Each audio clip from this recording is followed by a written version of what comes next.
Hey guys, it's Dr. Robotnik64, and this is a video for a game called District 187, so let's do this then. So this is a pretty interesting game that I've actually found on Steam. It's a free-to-play game, and judging by the in-game screenshots, it looked pretty good for a free-to-play game as well, so I decided to try it out. This is actually a video with post-commentary because there's no windowed mode in the game, so I was forced to play it in full screen, so I had to record it with fraps. So yeah. But here's some actual gameplay footage here, as you can see. So, to tell you the truth, it actually reminds me a lot of Combat Arms. For instance, there's a lot of weapons that you can purchase. Well, not a lot as Combat Arms, but still quite a few though. Now, apparently the currency in the game is gold and cash. And some weapons that you can buy with gold, but other weapons you can only buy with cash. And there you go, I just did a backflip apparently. So yeah, it's quite a bit like Combat Arms. There's also different game modes as well. This game mode is Team Deathmatch. Now, the premise of the game is that there's apparently two teams, Gangsters and SWAT, which I'm guessing means SWAT team. And SWAT team's basically the police, and apparently they're just going all out in a fight to the death, I guess. That's pretty much the only way I can describe it. So using my gold here, I actually bought this gun right here. It's apparently called a TP9, I think. Almost looks like a toy gun, for goodness sakes. Now, there is physics in the game, so when you die, your body basically becomes a ragdoll. Now, as you can see, when you respawn, your character is glowing. That means he's invulnerable, but he's only invulnerable for 5 seconds. So the premise of Team Deathmatch here is that, well, it's basically just Team Deathmatch. The first team to get to 100 kills wins. And there's also a time limit, which is 20 minutes. So we're in this building of some kind. I guess we're just waiting for them. And there's one right there, so there you go.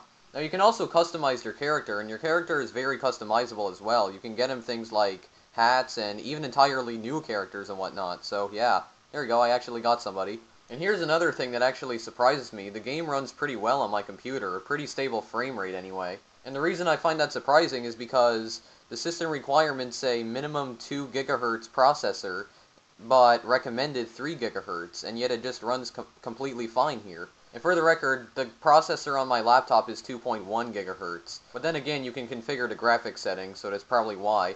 Not to mention, I think it actually configures them automatically depending on, I guess, what your system specs are. Narrowly avoided whatever the heck that thing was that just appeared in front of my face. So we're halfway here. I'm on the Gangsters team, for the record. And they are all the way over there. And there's one there. Alright, I'll just let one of my teammates have him. This game was also released quite recently as well. I think it was only released last year or so. And if you want to know exactly, I think on the official website for District 187, or at least the company that published the game's website, I think it said District 187 is now live, and it said posted on October 8th, 2012. I'm pretty sure that's what it said anyway. So the game's only been out for a few months now, but already it's pretty popular. Alright, there's nobody here, let's go back. And there's somebody there, alright, and what the heck? His body got all distorted there for a second. But here's another thing that I found interesting. As you can see, you can still hit him even after he's died. And there you go, then the body cloaks itself so that it cannot be found. Now, the only thing is that I think before you can actually play District 187, you have to create an account on what's called Netmarble. And apparently Netmarble is the service that District 187 uses so that you can actually play the game. So yeah, it's another one of these free-to-play games where before you can actually play it for free, you have to create an account on the service that the game uses, or a service that was specifically designed for the game, before you can actually play it. And for the record, before I was able to play Moonbreakers, I had to do the exact same thing. Except the weird thing about Moonbreakers was that, even though I created an entirely new account on the service that the game uses, it still used my Steam account anyway. District 187 doesn't though, and there you go, I got another guy. But it's still weird. Why would you have to create an entirely new account just to play a game when it's already available on Steam? Like, in order to use Steam, you need to create an account, and that obviously means to download and play games, you have to create an account as well. But for these free-to-play games, why do you have to create a second account? That makes no sense. Because they're already available on Steam, so I just don't get it. So that's really the only complaint I have about this game, and that guy just teleported. And apparently there was some guy stuck in the ceiling right there, but already he's gone. And that's another weird thing. Sometimes when you actually die, sometimes you can get stuck in weird places, like in a wall or in the ceiling of a building. And the community, oh my goodness gracious, pretty much the same thing as Shoot Mania. You know what? While I was actually playing on this server right here, literally the only thing that people were saying in the chat was either huge noob or huge knob. That's literally the only thing they were ever saying. I'm not even making that up. Wow, I'm lucky to have survived that explosion. Unfortunately, that guy wasn't. Like, seriously, what the heck is huge knob, for goodness sakes? Are we just making up words now? And there we go, we won the mission. So there we go, I can just fire into the sky. But seriously, what the heck? That was literally the only thing they were saying. And I'm still not sure if noob is even a real word or not. But yeah, so once again, I don't really know what to think of its community. But it's still an interesting game nonetheless, and like I said, just because I hate a game's community doesn't mean I hate the game itself. Honestly, I just wish there was a way to, like, disable the chat. So that way I won't have to read what kind of nonsensical garbage they just came up with in the back of their heads. But yeah, so that's basically what I have to say about its community, but yeah. So as you can see, here's the inventory, so there's the item shop. You can choose between characters here. As you can see, you can actually click on Gangster or SWAT, and as you can see, it changes the character. And as you can see, I have a lot of gold.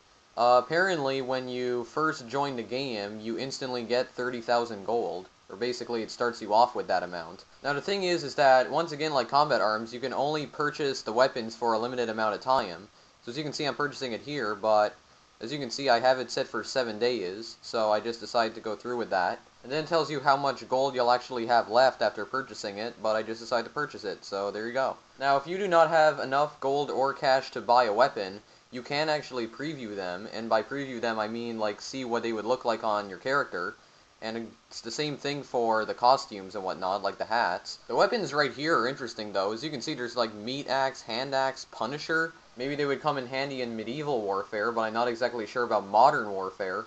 Not exactly conventional weapons here, but doesn't really matter. Anyway, you know what? I think I'm actually going to end the video off here, so yeah. Because that's pretty much all I have to say about District 187, so it's a pretty interesting game, and it's also free to play. So if you want to download it, the link's in the description. You can download it on Steam.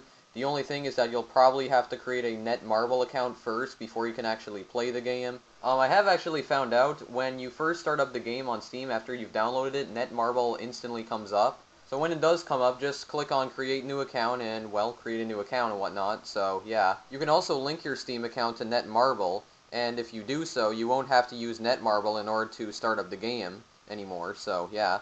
But yeah, so basically, just create a new account on Netmarble, and after that, you'll be ready to play the game, so yeah. Seriously, look at those pro acrobatic moves. Unbelievable. So that's pretty much it for this video then. So this is Dr. Robotnik64, thank you for watching. Oh yeah, and also, look at the craters that the grenades produce. They just, like, make cracks in the ground, even though this is actually snow, but anyway. So this is Dr. Robotnik64, thank you for watching. If you want, feel free to like or favorite this video, or maybe subscribe. And also feel free to follow me on Twitter as I post alerts about videos I've recently uploaded to there. And the link to my Twitter account is in the description of all my videos, including this one. So yeah. But that's it for now, so I'll see you guys in the next video I make. Later.